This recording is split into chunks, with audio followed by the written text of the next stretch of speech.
This one scene created a huge contradiction in the Star Wars universe. It was truly ill-advised for George Lucas to include it in his 1997 special edition. And no, I'm not talking about the infamous Han shot first scene. That was bad enough. I'm talking about the scene that was meant to introduce the audience to Jabba the Hutt.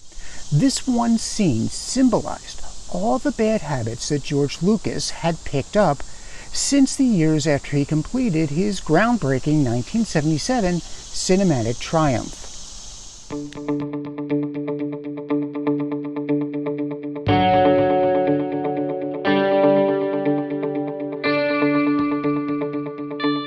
There's no question that George Lucas had demonstrated his extraordinary vision and talent as a filmmaker.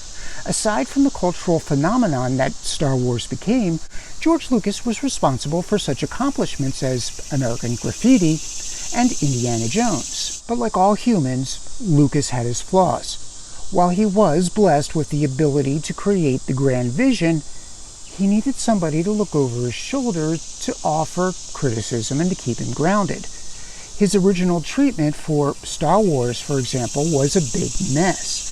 He needed his friends and mentors, such as Francis Ford Coppola, to let him know that his grand vision for Star Wars was too big and not realistic for the media that was cinema. Coppola's best advice to Lucas was to cut this story down and focus on only a part of it to turn into a movie. And that choice gave us the film Star Wars. But even with Coppola's advice, Lucas still needed help to distill his vision and pare down his story to one that American audiences could appreciate and enjoy. When the original cut came to the editing room, it was too long, unfocused, and poorly organized. By shifting some scenes around and cutting some scenes out, we wound up with true movie magic. One of the scenes that ended up on the cutting room floor, and should have stayed there, was the scene with Jabba the Hutt. The problem was that by 1997, Lucas had reached the point in his career where he was no longer willing to take criticism and advice that allowed his vision to be accessible to American audiences. To put it another way, his ego had just grown too big. It is important not to understate the impact that Star Wars had on the movie industry. Lucas's vision admittedly pushed the boundaries of movie making and was responsible for groundbreaking achievements. With the numerous and diverse aliens and the climactic space battle scenes, the movie was bound to be dependent on special effects. Indeed, many of the special effects needed to bring much of these aspects of the film just didn't exist at the time that it was created. George Lucas was literally responsible for the creation of a highly advanced special effects industry. But even with the creation of new special effects techniques, Lucas claimed that he felt limited in his ability to bring his vision to life. When the technology finally caught up to Lucas's vision, he became obsessed with recreating his films and then attempting to erase the product as it actually existed when it was released to theaters in 1977. Which brings us back to Jabba the Hutt. It's been said that George Lucas had a grand blueprint for Star Wars since the very beginning. He was inspired by the movie serials of his youth, such as Flash Gordon. And with Star Wars, he was trying to recreate the feel and experience of those serials. So just as Ming the Merciless served as the main antagonist for Flash Gordon and his crew, so too Darth Vader and the Emperor were meant to serve as the main foils to the adventures of Luke Skywalker. But just as Flash had his side adventures that included Arborea and the Hawkmen, so too Star Wars was meant to include entire movies dedicated to the side adventures of Luke Skywalker as well. One such side adventure was to revolve around Jabba the Hutt. It has been reported that Luke's attempt to rescue his friend Han Solo from the clutches of a vile galactic gangster, Jabba the Hutt, was meant to encompass an entire movie in and of itself. But as Lucas only really had a general idea of his storyline, he tended to change the details over time. So, for example, it was not originally planned for Darth Vader to be Luke's father, nor was it intended for Luke and Leia to be twins. Those were ideas that Lucas added later. And one of the details that changed over time was Lucas's vision of Jabba the Hutt. Jabba was no longer going to get a movie of his own. Lucas grew tired of making Star Wars films and wanted to wrap it up after the third movie. So Jabba became simply a segment in the last film that became Return of the Jedi. When Lucas finally did introduce his audience to Jabba the Hutt, he was much grander than the swarthy underworld character that Lucas had envisioned in the 1970s. He had evolved into an autocratic planetary ruler, complete with his own royal court and an arbitrary system of justice. In Return of the Jedi, Jabba was a figure who commanded respect. Those who came within his orbit used flattering titles such as the Almighty Jabba or the Exalted Jabba. Jabba didn't travel outside of his palace. Everything he wanted was there, whether it included the entertainment of his dancing slave girls or the sultry tones of Cy Snoodles and the Max Rebo Band. Even the business of rewarding those who had captured those who crossed Jabba took place within the confines of Jabba's court. Jabba didn't venture into the universe to perform menial tasks such as disciplining errant smugglers. He had people for that. And that was consistent with the Jabba that we were presented to in 1977. We didn't see Jabba. He presumably didn't lower himself to handle the disciplining of Han Solo. He sent Greedo to do that. But worse, in the scene that was cut, Han didn't give Jabba the respect that such an autocrat would demand. He spoke to Jabba in familiar terms. He didn't use a flattering title.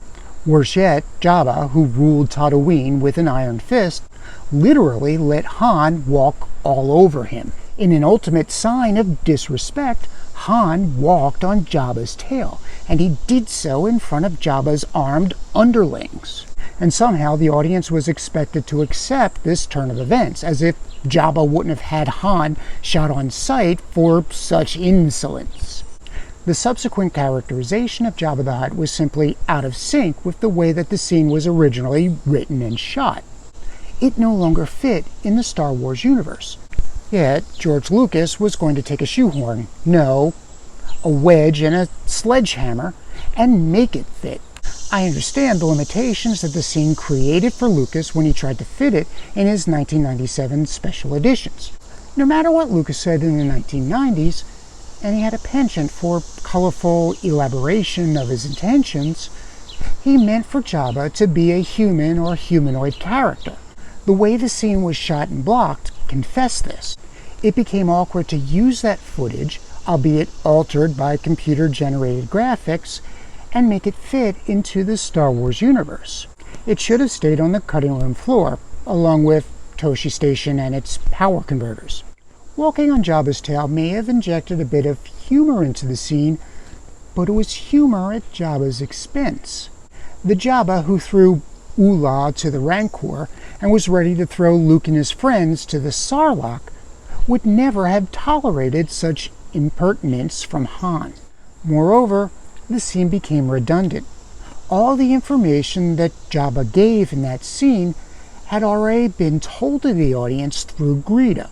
We had already learned from Greedo that Jabba had it out for Han for dumping a shipment that he was smuggling for him. We had already been told that Jabba was a dangerous man who had placed a bounty on Han's head. Including the scene only made the movie longer and added nothing. In fact, as I've already demonstrated, it actually detracted from the subsequent characterization of Jabba. But by the time Lucas released the special editions, he was already beyond criticism. After all, 2 years later, he would introduce us to the insultingly stereotypical characters as Jar Jar Binks, Boss Nass, Watto, and the Trade Federation.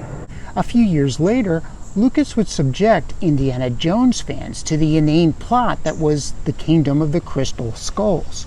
In fact, in that movie, he once again revisited an aspect of Indiana Jones that had already had a perfect ending. And what I'm talking about is the Ark of the Covenant. We already knew the fate of the lost Ark of the Covenant. We didn't need to see the government warehouse again.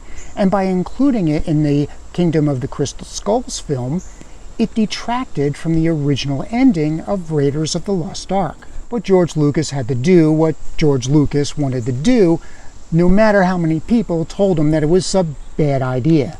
And now that George Lucas had the technology to revive the Jabba the Hutt scene, he was going to do it regardless of how it detracted from the way that his work had turned out.